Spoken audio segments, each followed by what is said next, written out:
la parole de Dieu dans 2 Samuel 9, au verset 1. David demanda, reste-t-il encore quelqu'un de la famille de Saül pour que je lui fasse du bien à cause de Jonathan? Il y avait un serviteur de la famille de Saül, un dénommé Tsiba, que l'on fit venir vers David. Le roi lui dit, es-tu Tsiba? Il répondit, pour te servir. Le roi dit, n'y a-t-il personne de la famille de Saül pour que je fasse preuve envers lui de la bonté de Dieu? Tsiba répondit au roi, il y a encore un fils de Jonathan, il est handicapé aux 2 jambes. Le roi lui demanda, où est-il? Et Tsiba répondit au roi, il est chez Makir, fils d'Amiel, à Lodbar. Le roi David l'envoya chercher chez Makir, le fils d'Amiel, à Lodbar. Méphibosheth, fils de Jonathan et petit-fils de Saul, vint vers David, tomba le visage contre terre et se prosterna. David dit, Méphibosheth, il répondit, me voici, je suis ton serviteur. David lui dit, n'aie pas peur, car je veux te faire du bien à cause de ton père Jonathan. Je te rendrai toutes les terres de Saül, ton grand-père, et tu mangeras toujours à ma table. Méphibosheth se prosterna et dit, qui suis-je, moi, ton serviteur, pour que tu prêtes attention à un chien mort tel que moi? Le roi appela Tsiba, le serviteur de Saül, et lui dit, je donne au fils de ton maître tout ce qui appartenait à Saül et à toute sa famille. Tu cultiveras les terres pour lui avec tes fils et tes serviteurs, et tu feras les récoltes afin que le fils de ton maître ait du pain, de quoi manger. En outre, Méphibosheth, le fils de ton maître, mangera constamment à ma table.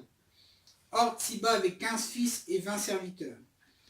Il dit au roi, ton serviteur fera tout ce que le roi, mon seigneur, ordonne à son serviteur. Méphibosheth mangea donc à la table de David, comme s'il était l'un des fils du roi. Il avait un jeune fils du nom de Mika, et tous ceux qui habitaient chez Tsiba étaient à son service. Méphibosheth habitait à Jérusalem, car il mangeait constamment à la table du roi. Il était estropié des 2 pieds. Amen. Amen. Voici plusieurs années se sont déroulées depuis l'amitié de David et de Jonathan. Au moins 15 ou 20 ans. Le verset 12 nous précise que Méphibosheth avait un jeune fils nommé Mika. Et lors de la mort de Jonathan et de Saül, dans 2 Samuel 4 au verset 4, il nous est précisé, Jonathan, fils de Saül, avait un fils perclus des pieds et âgé de 5 ans. Lorsqu'arriva de Jizréel la nouvelle de la mort de Saül et de Jonathan, sa nourrice le prit, s'enfuit, et comme elle précipitait sa fuite, il tomba et resta boiteux. Son nom était Méphibosheth. Donc, arrivé à l'âge de 5 ans, il a cet accident. Nous retrouvons dans les versets que nous avons lus Méphibosheth, donc âgé d'au moins minimum 25 ans, pour avoir un enfant bas âge. Il y a des choses qui marquent la vie d'un enfant. Méphibosheth avait tout pour grandir heureux. Évidemment, il était petit-fils de roi. Et vraiment, cette histoire, quand je l'ai lue, je me suis vraiment senti comme cet homme. Vous savez, pendant les attentats à Charlie Hebdo, la France entière, ou du moins presque, parce que je n'étais pas tout à fait d'accord avec ça, mais presque la France entière a déclaré je suis Charlie. Amen. Les gens se sont reconnus et ont dit avec raison que ça aurait pu être chacun d'entre nous. Je suis Charlie. Ce soir, nous allons voir dans ce texte, et j'espère qu'à la fin de cette méditation, vous pourrez déclarer avec moi, je suis Méphibosheth. Ce boiteux. Il y a des choses qui marquent la vie d'un enfant. Ce gamin avait tout pour plaire. Il avait la richesse, il avait les grandes maisons, il avait des terrains, il pouvait chasser, il avait des hommes à son service. Et d'un seul coup, tout s'écroule. Son père est assassiné, son grand-père est assassiné, et un jour même, sa vie est menacée, et la nourrice, pour le sauver, va malheureusement le faire tomber, ce qui va le rendre infirme. J'aimerais vous poser ce matin une question, si vous avez connu une enfance difficile. Comment vous avez grandi, comment vous vous êtes construit? Qu'est-ce qui a fait que que vous êtes ce que vous êtes. Qu'est-ce qui a été planté tout au long de votre vie pour que vos réactions fassent ressentir ce que vous êtes au plus profond de vous? Qu'est-ce qui va programmer vos réactions, vos réponses intuitives?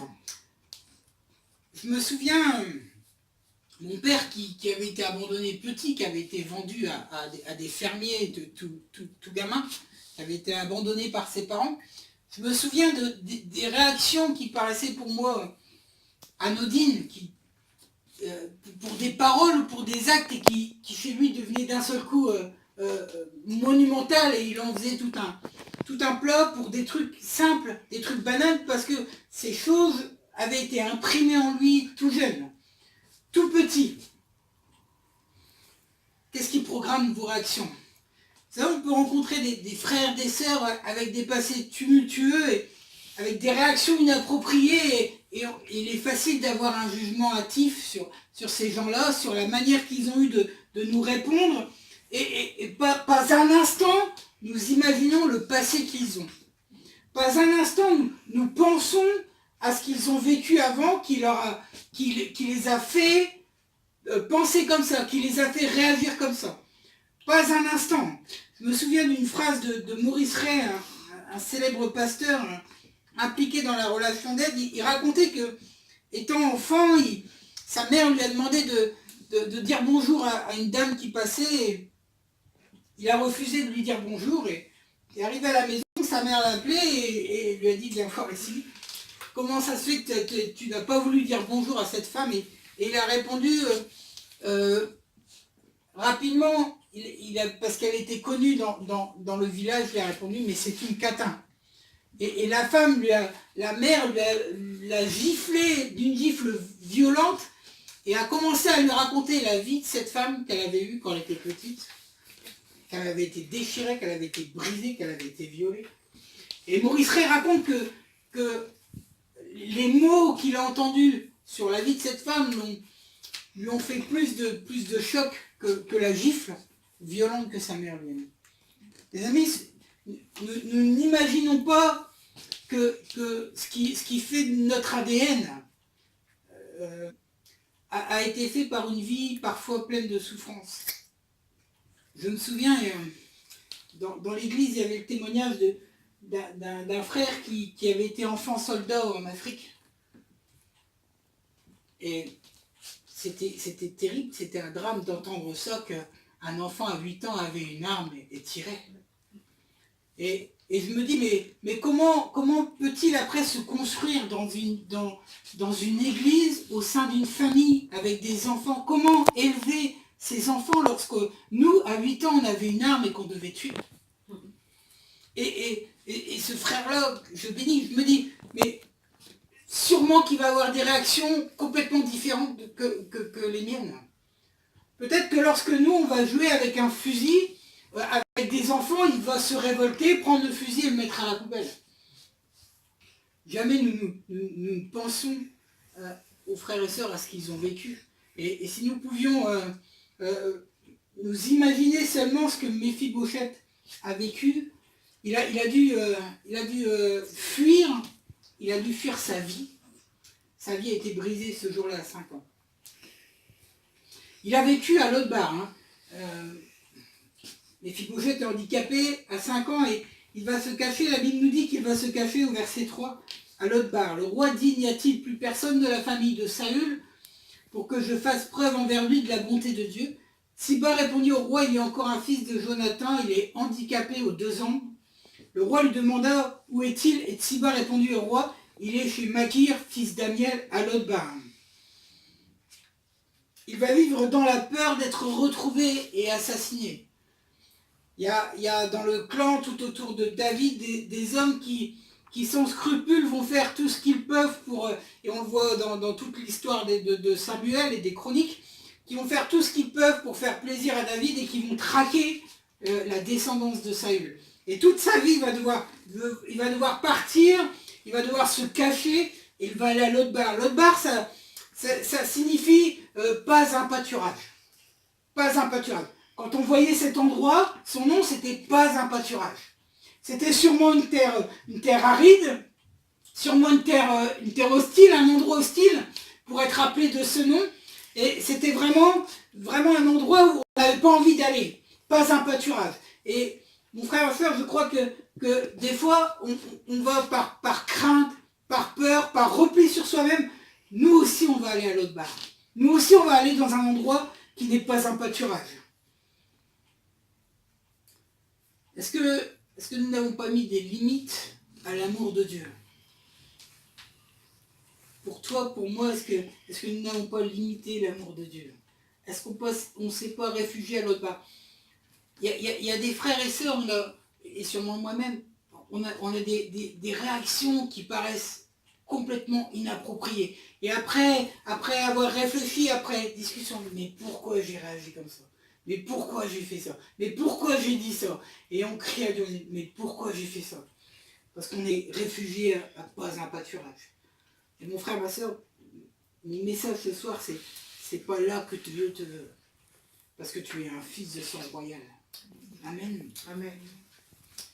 On voit dans 1 Chronique 9 au verset 40, le lisez pas, que le fils de Jonathan, perclus des pieds, s'appelle pas à ce moment-là Méphibosheth. Il s'appelle Méribaal, qui veut dire Baal est mon avocat. Mais son nom va changer. Je crois qu'il va refuser de grandir dans la haine. Je crois qu'il va refuser que son passé, que ses liens de parenté définissent l'homme qu'il est. Je crois qu'il va changer de nom et s'appeler Méphibosheth, qui veut dire exterminant la honte. Exterminant la honte. Amen. Alléluia. Il va exterminer la honte qu'il a. La honte d'avoir être de la lignée de Saül, d'être de la lignée de celui qui a été rejeté par Dieu, d'être dans la lignée de celui qui a voulu tuer loin de Dieu. Il va décider d'exterminer la honte du passé. Et ce soir, j'aimerais si on peut s'engager avec Christ pour que disparaissent nos mauvaises réactions, nos mauvaises paroles, nos mauvaises pensées, pour que la peur de l'échec s'enfuit, pour que la confiance entre les frères et les sœurs ou avec l'Église renaisse. Je rencontre des frères et des sœurs qui ont une sainte horreur de l'Église, qui refusent de rentrer, de mettre les pieds à nouveau dans une église parce qu'ils ont été blessés par des frères, par des sœurs, par des serviteurs de Dieu. Le psaume 23 nous dit « L'Éternel est mon berger, je ne manquerai de rien. Il me fait reposer, non pas à l'autre bar, il nous fait reposer dans de verts pâturages. Il me dirige près des eaux paisibles. Il restaure mon âme. Il me conduit dans les sentiers de la justice à cause de son nom. Quand je marche dans la vallée de l'ombre de la mort, je ne crains aucun mal, car tu es avec moi. Ta houlette et ton bâton me rassurent. Tu dresses devant moi une table en face de mes adversaires. Tu oins d'huile ma tête et ma coupe déborde. Oui, le bonheur et la grâce m'accompagneront tous les jours de ma vie, et j'habiterai dans la maison de l'Éternel jusqu'à la fin de mes jours. Est-ce qu'on peut le lire ensemble, ça? Amen. Oui, le bonheur et la grâce m'accompagneront tous les jours de ma vie, et j'habiterai dans la maison de l'Éternel jusqu'à la fin de mes jours. Alléluia. Amen. Est-ce qu'on peut proclamer le bonheur et la grâce m'accompagneront? Qu'on ne puisse pas rester sur le passé, qu'on ne puisse pas rester sur ce qui nous a fait comme nous sommes, sur la maladie, sur les effets, sur des parents qui n'ont pas été des bons parents, sur des problèmes de famille, sur des échecs scolaires, sur des problèmes au travail, sur tout ce qui a pu nous enfermer, nous enfermer en nous-mêmes dans ce que nous sommes. Vraiment, je vous invite à quitter notre bar ce soir et à réclamer avec Dieu. Lui, le bonheur et la grâce m'accompagneront tous les jours de ma vie, et j'habiterai dans la maison de l'Éternel jusqu'à la fin de mes jours. Amen. Amen. David, ne vous laissez pas distraire. David connaissait Dieu, il savait que c'est la bonté de Dieu, c'est la grâce. Il avait expérimenté cette grâce. Au verset 7, il dira, Méphibosheth, il répondit, me voici, je suis ton serviteur. David lui dit, n'aie pas peur, car je veux te faire du bien à cause de ton père Jonathan. Je te rendrai toutes les terres de Saül, ton grand-père, et tu mangeras toujours à ma table. Amen. Amen. La grâce de Christ, c'est qu'il nous fait passer de l'autre bar, qui n'est pas un pâturage, à la table du roi. Amen. Avec cette promesse, tu mangeras toujours à ma table. Amen.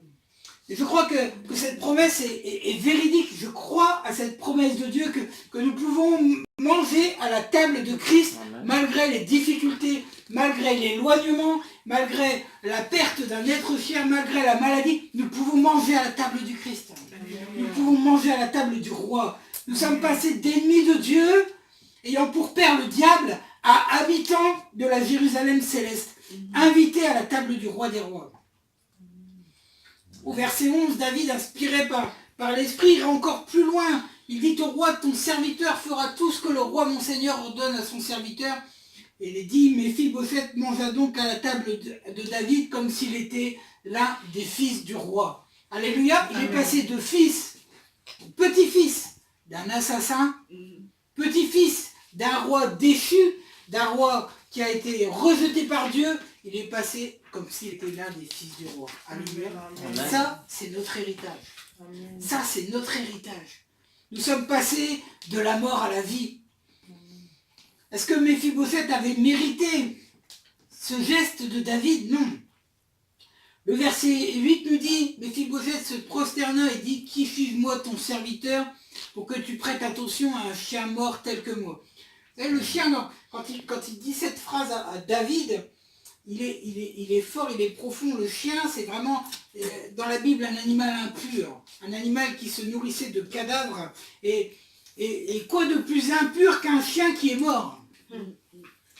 Un chien mort tel que moi. Méphibosheth va expérimenter une grâce pure qui va changer sa vie et celle de ses descendants.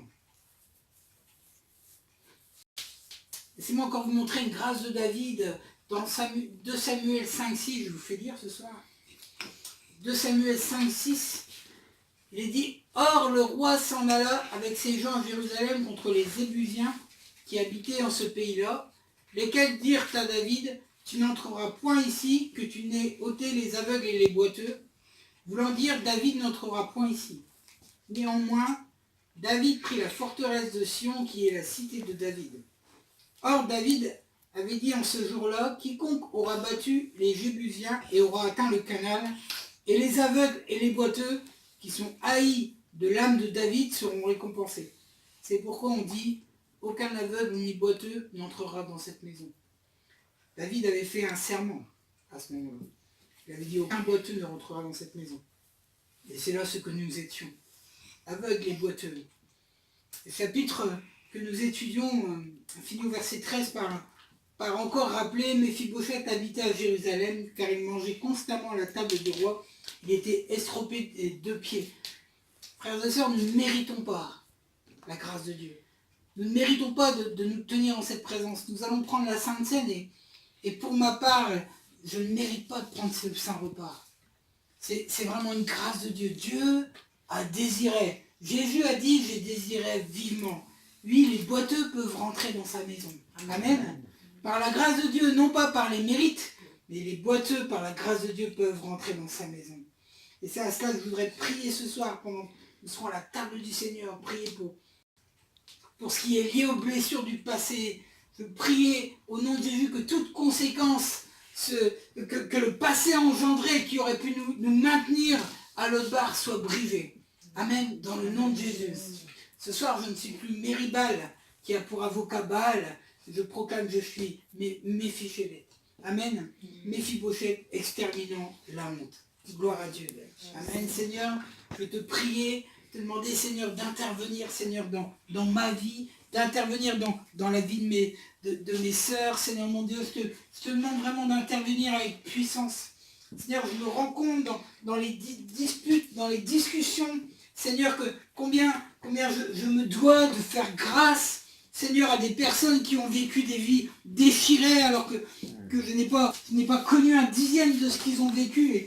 Et pourtant, bien souvent, je me suis permis de juger, de vouloir reprendre. Seigneur, oui, Seigneur, tu fais grâce, Seigneur, ce soir. Seigneur, je te prie que malgré que certains s'enferment à l'autre barre, tu puisses les libérer.